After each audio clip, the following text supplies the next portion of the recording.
Are you ready to get freaky?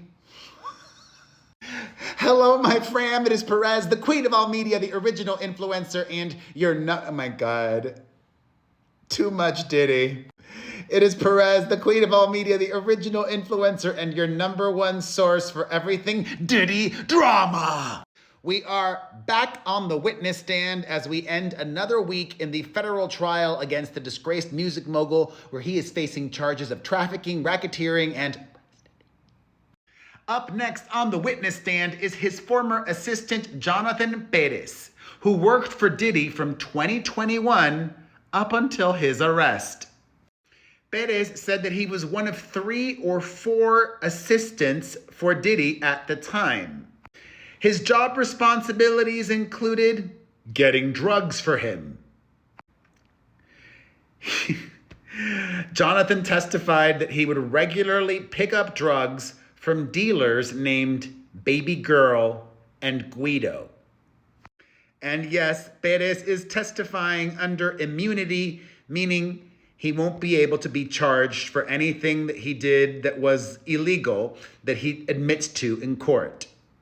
For being an assistant/drug mule to him, he was paid $85,000 annually, though later that was upped to $100,000. His typical hours were 9 a.m. to 9 p.m., and another personal assistant would work the night shift once he finished. Christina Coram, Diddy's chief of staff, was Perez's direct supervisor. She has been named a co-conspirator by the prosecution. Coram made Jonathan aware of king nights, which Perez described as Diddy going to a hotel to have private time with a female. So we've heard them referred to as freak-offs, hotel nights, and now king nights. Perez said that Diddy's staff would get anywhere from 2 hours to a full day's notice to set up a king night. Whichever assistant was working in the evening would typically set up the king night, Perez said, and since he typically worked during the day, he estimates that he only set up about 5 king nights for Diddy. Telling the jury, quote, "It was a lot of packing materials, making sure that he was going to have everything he would need for 12 to 24 hours without having to bother anybody." Perez would bring food, liquor, music, red lights, condoms, lube, sometimes honey, he said. Honey, quote, "enhances the man's libido," Perez testified. He also told the jury that sometimes he went to sex stores to purchase adult outfits and high heels. He would pay for the items on his company card or cash he got from security. Perez testified that he would sometimes call Combs Diddy, P. Diddy, and Mr. C. Love. A little update. The Washington Post has clarified that Diddy would use a specific brand of honey called Vital Honey. And in 2022, the Food and Drug Administration warned that Vital Honey contained a hidden amount of tadalafil, the active ingredient in Cialis, a drug for erectile dysfunction. Perez testified that it was also his responsibility to ensure that Diddy's Gucci pouch was fully stocked with all the drugs he would want. They included the cocoa powder, the K, Molly, Adderall, and Xanax. He would have a backpack and the Gucci pouch would be there and he would be fully stocked. Perez testified that it was also his job to clean up the mess after the king nights. That's what you get for working the day shift. The hotel rooms often had sheets, towels, and oils left behind. His main job was ensuring that nothing was forgotten. After king nights, Diddy and his female companion were usually tired, so Perez and his staff would arrange meals, massages, or IV drips. Perez testified that he saw something he shouldn't have. A video of Jane, his girlfriend at the time, having sex with another man.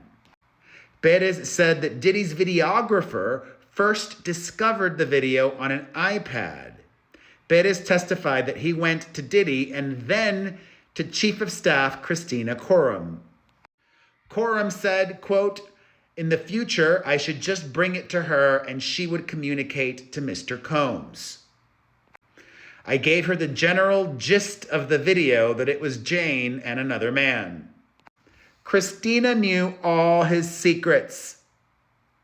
And she's guilty AF of a lot of stuff.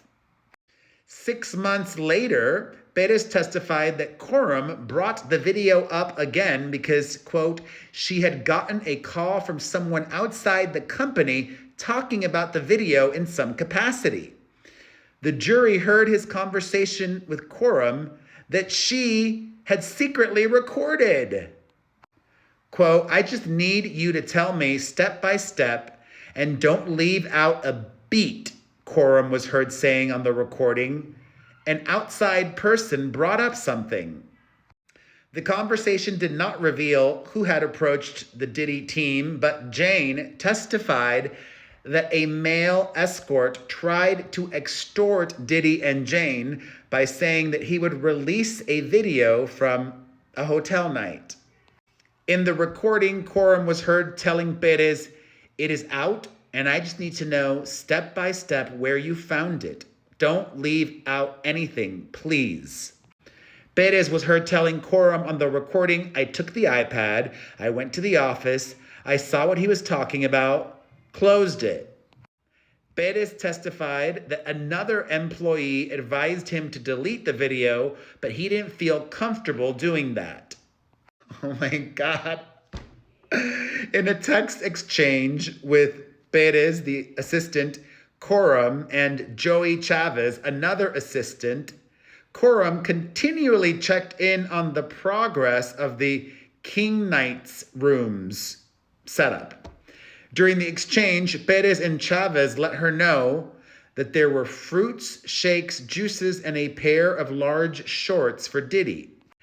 Perez was on his way to an adult store to send pictures of lingerie outfits, texting the pictures to Coram, who would then send them to Jane for her approval. In another text presented as evidence, Christina asked them how the cleanup was going. "Slipped and fell twice," Chavez replied, the other assistant, seemingly in reference to the large amounts of lube and baby oil used during the King Nights. Perez said that he would sometimes book hotel rooms for Diddy under his name, Jonathan Perez. Perez told the jury that Jane did appear to go along with the sex sessions, adding that Jane never seemed upset or unhappy after one of the nights. In another text exchange from July of 2022, the jury saw the following. The other assistant told Perez to look for the Gucci pouch in the bathroom and if anything was outside it, to put it back in. Quote, "I zipped it up, no residue, and I didn't steal one Adderall," Perez texted back. He clarified that no residue meant that there was no drug residue around the pouch and that he didn't steal any Adderall from it. In other messages between Perez and other assistants from October of 2022, Perez said that the cocaine was found in a different bag and that it should never leave the Gucci pouch. And we've got much more from Diddy's former assistant coming up in another video. I will share that with you shortly, but until then, let's discuss all that we've learned here now in the comments section.